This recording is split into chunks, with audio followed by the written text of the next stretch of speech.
Blessing was the kind of girl you could walk past every day and never truly notice. She was quiet, reserved, and almost invincible in her university class. She always sat at the back, her head slightly bowed, a book open in front of her. She loved reading, not just because she enjoyed stories, but because books were safer than people. Pages never mocked her. Characters never whispered about her behind her back. Her classmates called her the quiet one. Some ignored her completely. A few thought she was proud, when in truth, she was only shy. And behind her silence was a history she never told anyone. Back in secondary school, she once wrote a small love letter to a boy she admired. But instead of kindness, she received laughter. The boy read it out loud to his friends, and for weeks she was mocked. That moment had sealed something in her heart. Since then, Blessing had promised herself never again. Never again will she let her feelings be seen. But in the same class where she was hid, there was someone who noticed her. His name was Tunde.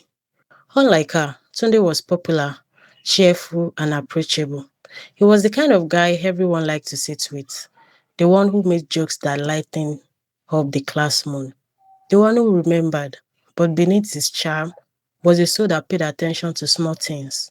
The kind of person who could notice the sound of raindrops on the window, the way a stranger's eyes lit up when they were happy, or the way Blessing's lip coughed silently when she read something she loved. Tune doesn't approach her at first. He doesn't want to settle her because she always seemed to prefer a quiet corner. But he kept watching from a distance, not in a strange way, but with a gentle admiration. One rainy afternoon, when the sky was grey and almost students were running to the class with wet shoes and drenched air, Blessing entered her lecture hall, shivering from the cold. She hugged her book so closely to her chest and slipped into her usual seat. But that day, something different waited for her. On her desk lay a folded piece of paper. With cautious fingers, she opened it. And there, in neat handwritings, were the words, I hope the rain didn't make you too cold. Your smile warms more than the sun does.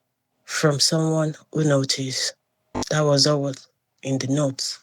Blessing froze. Her heart beat faster. Her eyes scanned the room, wondering who could have left it. Everyone looked normal, scribbling in their notes, chatting, or checking their phones. No one looked suspicious. She read the note again, her lips trembling. It felt impossible. Who could have left me this note? She asked no one in particular. After years of being overlooked, someone had not only noticed her, but written to her with such kindness. But deep down inside her, fear whispered, what if this is another joke? What if history repeats itself? That night, she hid the note under her pillow, too afraid to believe it, yet too comforted to throw it away. The next morning, she came to class, her heart pounding with anticipation. Was it a one time thing? Or when she reached her desk, another word note was waiting for her. Your kindness is louder than your silence. Her breath caught. She remembered yesterday how she had shared her last biscuit with a silent, hungry looking boy outside the library. No one had seen that. No one. Well, except whoever was writing these notes. The notes kept coming every day. I saw you gave that boy your last biscuit yesterday. You have a golden heart. Another note said, even books are jealous of how much you hold them. Don't let the world's noise silence your laughter. Blessing life began to change. She walked into class differently. Her back was straighter. She began to raise her hand during lecture, her soft voice surprising the professors. One day, after Blessing answered a complex question correctly, her lecturer said, Blessing, I always knew you had it in you. Students began to notice her too. Some started asking her questions after class. Even her laughter, once rare, now rang out more. when her best friend Chiamaka teased her. But not everyone was happy. Some girls in the class began whispering her back, "Who is writing those silly notes to Blessing? Maybe it's a prank." Can you imagine? Someone wasting their time on her? Blessing heard them one day and her insecurity returned like shadows after light. That night, she sat in her room staring at the pile of notes. Should she throw them away? What if it was all a cruel trick? By the next day, she found something different on her desk. It wasn't a playful line or a compliment. It was a reassurance. Blessing, don't stop now. The world deserves to hear your laughter. Always noticing. This note felt deeper, stronger, as though the writer had sensed her doubt. She pressed it to her chest, tears in her eyes. Whoever it was, they weren't mocking her. They were lifting her. Then came to the day everything changed. She walked into the class expecting her usual note, but her desk was empty. Panic struck her. Had it ended? Had they grown tired of her already? She sat down, her hands trembling. But then under her notebook, she found not paper, but a small box. Inside it was a pen, elegant, shiny, with her name engraved on it, Blessing. And with it, one final message. No more hiding. Will you have lunch with me today? Tunde. Her heart skipped.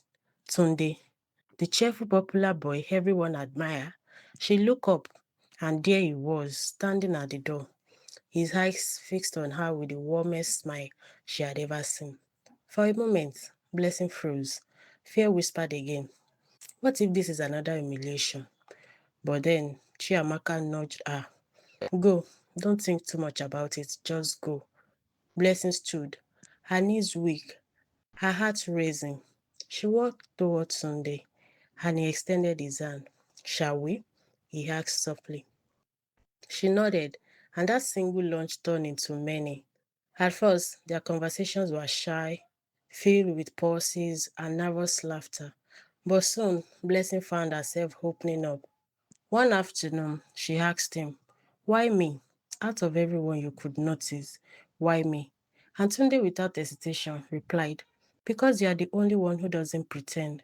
From then on, they were inseparable. Tunde will wait for her after lectures.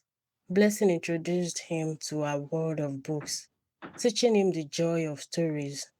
He introduced her to football matches, dragging her into the noise of cheering crowds, where for the first time she wasn't invincible. But love stories were never without trials. One day, Blessing overheard Sunday joking with his friends. She caught only the fragments of their laughter and assumed he was mocking her. Old wounds reopened. That night, she ignored his calls and avoided him in class. Tunde realized something was wrong. Didn't chase her after with words. Instead, he wrote one final letter, longer than any note before. Blessing, the world may not have noticed you before, but I always did. I will keep noticing you, even if you don't notice me back. You are more than you believe you are. And I will choose you again and again, even if you walk past me 1,000 times. When Blessing read it, her heart broke. She realized that fear had almost cost her something precious. The next day, rain fell again, just like the day it all began. Blessing ran across the campus, searching for her. She found him standing under the oak tree by the library, his face wet with raindrops. She rushed forward, breathless, and pulled out the very first note he had written. Her voice trembled, but she said, that smile you wrote about, it belongs to you now. Tunde's eyes softened, and before she could say more, he pulled her into his arms. They stood there in the rain, holding on to each other, as if the whole world had paused to witness them.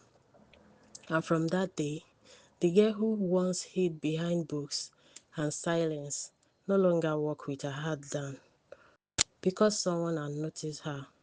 Someone had written words that stitched her broken pieces together. And sometimes that's all it takes, a small note, a kind word, a gentle reminder that we matter. And so, the little note that began as whispers of kindness became the start of a love story, a story that proved that the smallest heart can change the course of a lifetime.